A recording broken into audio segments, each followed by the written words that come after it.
उत्तर Korea चर्चा में है और अब चीन का एक बैग भी खबरों में छा गया।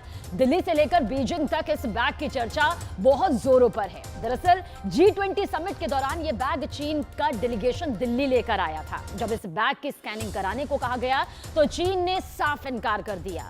आखिर ये इनकार क्यों किया गया? आखिर चीन के अधिकारियों ने इस बैग में क्या रखा था? क्या इसमें कोई जासूसी डिवाइस थी? बहुत से ऐसे सवाल हैं जिसे लेकर अब चीन पूरी तरह से घिर चुका है।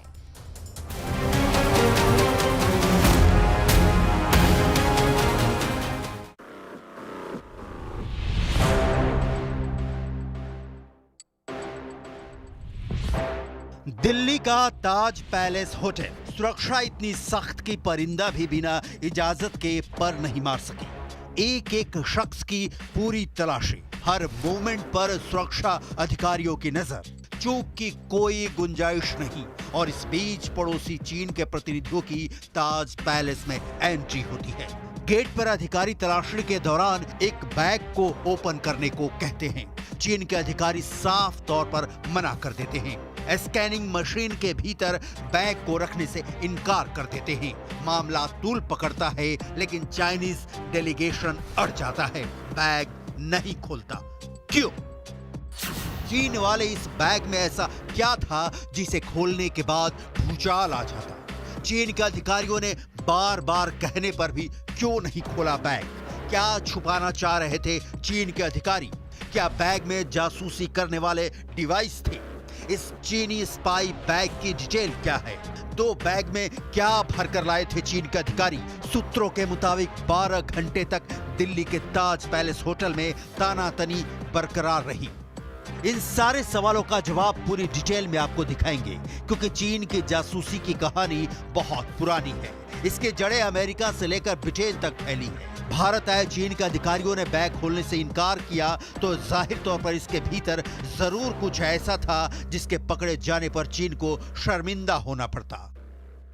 G20 की सुरक्षा के दौरान एक बड़ा हैरान करने वाला मामला सामने आया है। ये दरअसल बताया जा रहा है कि सूत्रों के मुताबिक 8 सितंबर को जब चीनी डेलीगेशन होटल ताज पैलेस में एंट्री कर रहा था तो उसी दौरान एक बैग को लेकर काफी गहमागहमी हुई और कई घंटे तक उस बैग की वजह से चीनी डेलीगेशन के कुछ अधिकारी अंदर नहीं जा पाए। इस सनसनीखेज खुलासे ने गंभीर सवाल खड़े कर दिए हैं। सवाल यह है कि क्या चीन के राष्ट्रपति शी जिनपिंग ने दिल्ली में जासूस भेजे थे? क्या उनके डिप्लोमेट्स दिल्ली के ताज पैलेस होटल में सर्विलांस डिवाइस लेकर आए थे? हर देश के राजनयिकों को कुछ विशेषाधिकार और सहूलियतें मिलती हैं, लेकिन जब G20 जैसा आयोजन हो तो सुरक्षा एजेंसियों को ज्यादा चौकन्ना रहना पड़ता है। भारत के अधिकारियों ने प्रोटोकॉल को पूरा करते हुए यही किया, लेकिन चीन के अधिकारियों ने ताज पैलेस में जो किया उससे हैरान होना लाजमी है। चीन के राष्ट्रपति शी जिनपिंग दिल्ली समिट में नहीं आए थे, लेकिन जिस संदिग्ध चीज के बारे में पता चला है उससे शक पैदा होता है कि क्या जिनपिंग ने अपनी जगह जासूसी के सामान भिजवाए थे। भारत और चीन के रिश्ते रेल की दो पटरियों की तरह हैं। साथ साथ चलना जरूरी है, लेकिन जुड़ जाएं तो डिब्बे के साथ कई जिंदगियां पलट जाएं। हाल के दिनों में भारत और चीन के रिश्तों में मुलाकातों के बावजूद गर्मजोशी वाली कोई बात नहीं रही। चीन अपनी चालों से बाज नहीं आता और भारत सबक सिखाने से गुरेज नहीं करता। बॉर्डर पर दोनों तरफ से बड़ी संख्या में सैनिकों और हथियारों की तैनाती की गई है। जिनपिंग अपनी सेना को जंग के लिए तैयार रहने की नसीहत देते रहते हैं। ऐसे माहौल में दिल्ली आए चीनी पीएम के प्रतिनिधिमंडल को लेकर एजेंसियों का चौकन्ना होना लाजमी था और यही बात चीन को खल गई। बैग के अंदर ऐसा क्या था जिसे चीनी डेलीगेशन के अधिकारी उसे अंदर ले जाना चाहते थे और चेकिंग के बिना उसे अंदर ले जाना चाहते थे, लेकिन जो सुरक्षाकर्मी थे, एजेंसियां थी, उन्होंने साफ तौर पर मना कर दिया था कि G20 की सुरक्षा का हवाला दिया गया था उन्हें। साथ ही ये कहा गया था कि इस बैग की चेकिंग होगी और उसके बिना उन्हें अंदर नहीं जाने दिया जाएगा और इसी वजह से स्कैनर के जरिए ही उन्हें अंदर बैग ले जाना होगा। लेकिन ये सब कुछ तब संभव नहीं हो सका क्योंकि कई घंटों तक मशक्कत करने के बाद ये जांच की बात उच्च अधिकारियों तक पहुंची और सूत्र बताते हैं कि इस पूरे मामले में बैग को स्कैन करने के लिए सुरक्षाकर्मियों ने कई बार उस डेलीगेशन को कहा था कि आप इस बैग को स्कैन करके अंदर जा सकते हैं, लेकिन उस बैग को दिखाना होगा कि उसमें आखिर ऐसा क्या रखा है।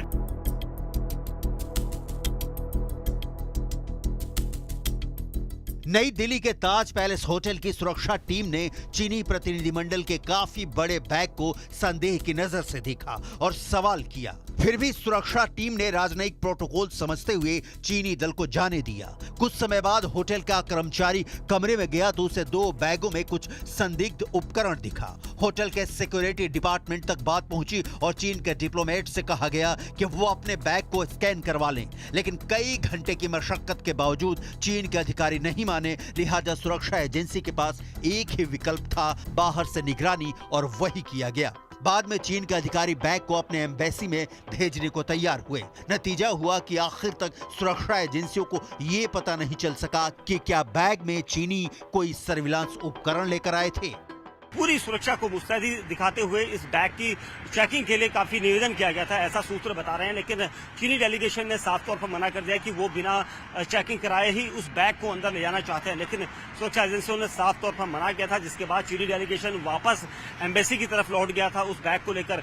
उस बैग में ऐसा क्या था, इसके बारे में अभी तक किसी को कोई जानकारी नहीं है, क्योंकि अक्सर चीन पर जासूसी के आरोप लगते रहे हैं। और इस पूरे बैग के प्रकरण के बाद भी ये माना जा रहा है कि कुछ ऐसा संदिग्ध उसमें था जिसकी वजह से वो अंदर उसे नहीं ले जाना चाहते थे।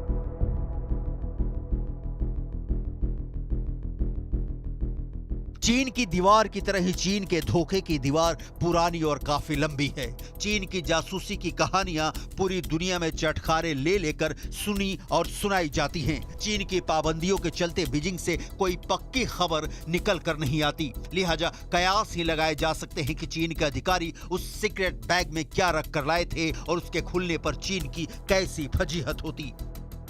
असल में G20 समिट में चीन के राष्ट्रपति शी जिनपिंग नहीं आए, उनकी जगह चीन के प्रधानमंत्री ली क्यांग आए। लेकिन खास बात यह कि चीन का प्रतिनिधिमंडल दूसरे देशों की तरह विशेष विमान से नहीं बल्कि चार्टर्ड फ्लाइट से दिल्ली पहुंचा। ये बहुत चौंकाने वाली बात है।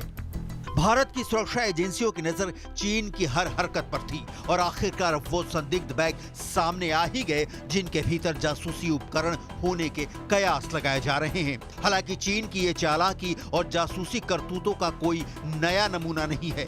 दुनिया का कोई कोना ऐसा नहीं है चीन जहां जासूसी करते पकड़ा नहीं गया, रगड़ा नहीं गया, बदनाम नहीं हुआ। लेकिन चीन मान जाए ये तो हो ही नहीं सकता, क्योंकि जासूसी और चीन एक ही सिक्के के 2 पहलू हैं। कनाडा हो या अमेरिका हो, ऑस्ट्रेलिया हो या ब्रिटेन हो, देशों की गिनती कम नहीं होगी। कई ऐसे देश हैं जो चीन की जासूसी की बात कह चुके हैं। अभी 3 दिन पहले ही चीन की जासूसी की ब्रिटेन से जो खबर आई वो बहुत चौंकाने वाली है। कहा जा रहा है कि चीन के जासूसों ने ब्रिटेन की संसद को अपना निशाना बनाया। With regard to my meeting with Vice Premier Lee, what I said very specifically is that I raised a range of different concerns that we have in areas of disagreement, and in particular my very strong concerns about any interference in our parliamentary democracy, which is obviously unacceptable. Britain की police ने official secret act के तहत 2 लोगों को गिरफ्तार किया है जिन पर चीन के लिए जासूसी करने का आरोप है। गिरफ्तार किए गए आरोपियों में से एक ब्रिटिश संसद हाउस ऑफ कॉमन्स का रिसर्चर है। उसके पास संसद में आने जाने के लिए पास था। सिर्फ इतना ही नहीं बल्कि उसके कई कंजर्वेटिव नेताओं के साथ करीबी संबंध थे।